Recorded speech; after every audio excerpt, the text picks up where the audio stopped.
Blockbuster! New York Met trade incoming. A writer reveals an absolutely wild trade, and that'll help out this guy, our closer in Edwin Diaz, because the Mets might be going out and getting arguably the best relief pitcher in 2025 in Aroldis Chapman from the Boston Red Sox. And if they do so, I personally think they would put him at the setup man, which really helps Edwin Diaz and makes an absolutely lethal 7-8-9 for the Mets in Reed Garrett, who has a below 1 ERA, Chapman, who's having one of the best seasons of his career and one of the best seasons in baseball as a relief pitcher, and of course Edwin Diaz to close it all out in the ninth. Pair that with one of, if not the best rotation in all of baseball, and a great lineup that is starting to heat up. I really think the Mets would be able to make a deep postseason run if they go out and make this move. I think it would be instrumental for them. We'll explain why. We'll talk Aroldis Chapman, his backstory, his stats, all of that. We'll hear from the experts, and we'll talk about why Chapman would be such a good fit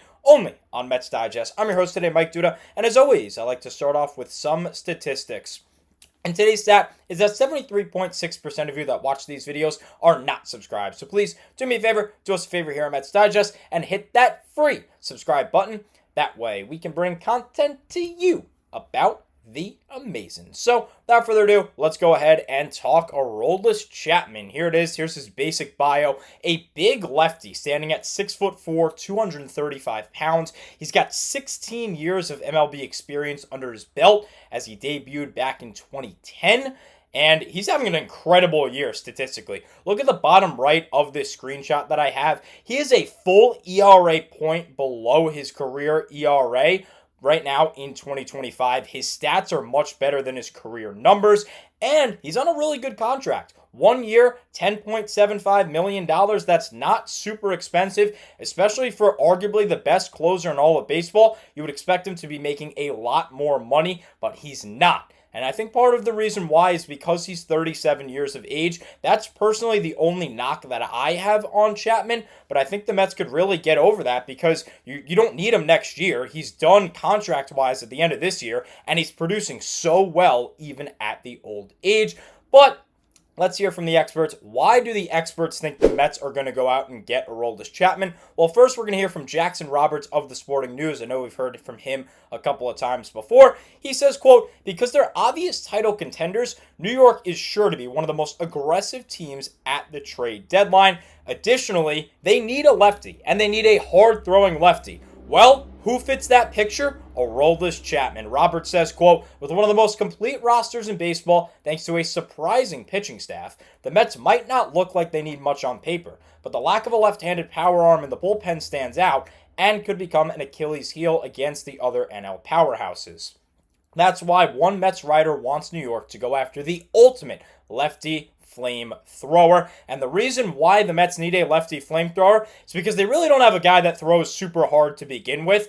Nobody in the starting rotation, and also in the bullpen. Right now, Edwin Diaz is your hardest thrower, and he's your hardest thrower on this pitching staff, but his velocity is down compared to his career, and because of that, I don't think the Mets have a super hard-throwing guy, so why not go out and get Aroldis Chapman, who has thrown some of the fastest pitches in MLB history? And the Mets also need a lefty, because right now Jose Castillo is their only lefty on the team, and granted, he's been pitching well, but he's that only lefty in the bullpen besides David Peterson, who's a starting pitcher, and you always want at least one, maybe two lefties in the bullpen, and I don't think Castillo is a sustainable guy. He's more of a Danny Young type where you just have him up in the pros right now because he's a lefty, and I think it's going to be a little bit more time until Brooks Raley comes back. So because of that, I think the Mets should go out and solve that lefty problem ASAP and go and get Aroldis Chapman if the Red Sox would be willing to be trade partners. We'll explain that a little bit more later.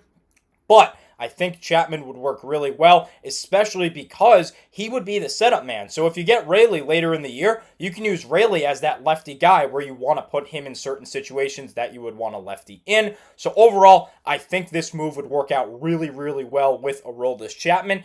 And the writer that Roberts is alluding to, Noah Wright from Fansided, he agrees. He says, quote, if the Mets want a hurler with a strong track record, look no further than the Cuban Missile, Aroldis Chapman. I love that nickname. That is so cool. The flamethrower is having one of his strongest seasons and owns a 1.80 ERA, 259 FIP, and 0.96 whip across his first 25 frames. And guess what? Those stats have gotten even better since this article was written. That article was written before the Red Sox took on the Rays for a 3-game set, and Chapman's stats have gotten even better since. That ERA, the FIP, and the whip is all down compared to when it was in the quote. He's got the third lowest ERA of his career. And if you look at these stats, it's a big sheet. Look at this Baseball Reference. 16 seasons in the MLB. That's what you're going to get when it comes to Baseball Reference. A lot of pitching, a lot of innings on this guy's arm, but he's got the experience, and he has pitched super well. Look at that year in 2012. He was 8th in Cy Young voting and 12th in MVP voting as a relief pitcher. As a closer, he was getting MVP votes. And guess what? His ERA this year is only 0.08 points higher than it was in that Cy Young / MVP voting earning season back in 2012. He's got a 159 ERA this year, and the strikeouts are down. He's a strikeout pitcher. He's a guy that throws really hard. He's a flamethrower. He strikes out a lot of batters, and he's not even doing that this year. A 12.4 strikeout per 9. That's the third worst of his career.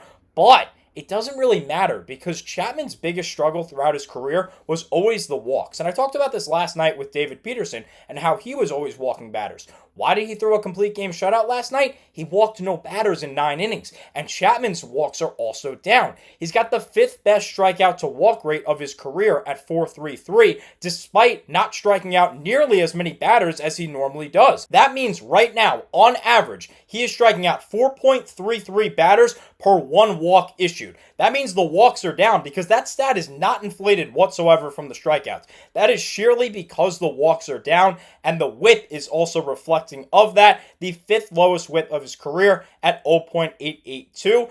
And back in 2012, look at that whip. 0.809. He's not that far off from that 2012 season. He's having such a good year right now with that 159 ERA. 12 saves right now in 13 tries. He's projected for 28 saves this year. He's thrown 28 1/3 innings pitched and has that 0.882 whip like we said. That ERA is a full point, as I said earlier, below his career average of 259. He's projected 29 saves per 162, so he's projected right around there this year. 65 innings pitched per 162. He'll eclipse that this year. And a career whip of 1.097. That is substantially down here in 2025. Additionally, despite this being his 16th season, nearly 800 innings pitched on this guy's arm in the MLB alone, let alone before getting drafted, the minor leagues, all the rehab starts, everything. Right now, Aroldis Chapman is still regularly topping 100 miles an hour. And like I said, the walks are down with an 8.7% walk rate, which is the lowest since 2016. Now, why is 2016 exciting for me? Look what happened in 2016. There, you see on the Baseball Reference, he's got 2 teams. He got traded from the New York Yankees to the Chicago Cubs at the trade deadline. What did the Cubs do after acquiring arguably the best closer in baseball at the time in Aroldis Chapman? They won the World Series. So what can the Mets do right now in 2025? They can acquire arguably the best closer in Major League Baseball in Aroldis Chapman and go out and win the World Series. I seriously think Chapman is the missing piece to this team. You add him and another catcher, preferably a hitting catcher. Maybe you take a little bit of a hit defensively and you go and get a hitting catcher. I think this team is absolutely unstoppable. However, this is going to come at an expensive cost, and it makes sense as we continue to hear from Wright from Fansided. He says, quote, "It could cost the Mets a pretty penny if they opt to go this route. Chapman would be the more expensive option, but would be the sort of shutdown late inning arm behind Edwin Diaz." And this makes sense. It makes sense that it would be expensive because of how good he's been this year.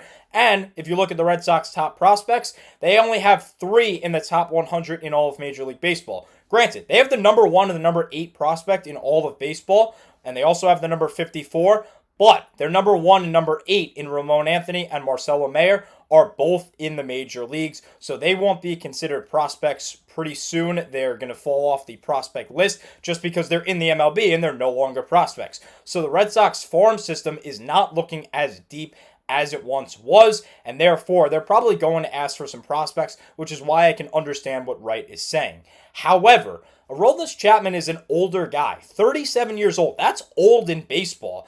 And he's also on a 1-year deal. So at the end of this season, he is going to be a free agent. He can do whatever he wants. He can go to whatever team. He can retire for all he wants. So I think the Red Sox need to understand that other MLB teams are going to have a concern with the fact that he's on a 1-year deal and that he's 37 years old. He's not going to be as expensive as a guy that's on a long contract and that is younger. So I don't see the Mets giving up super great talent, especially because they have David Stearns, who holds on to the guys that he wants to hold on to, but the price will definitely be somewhat expensive.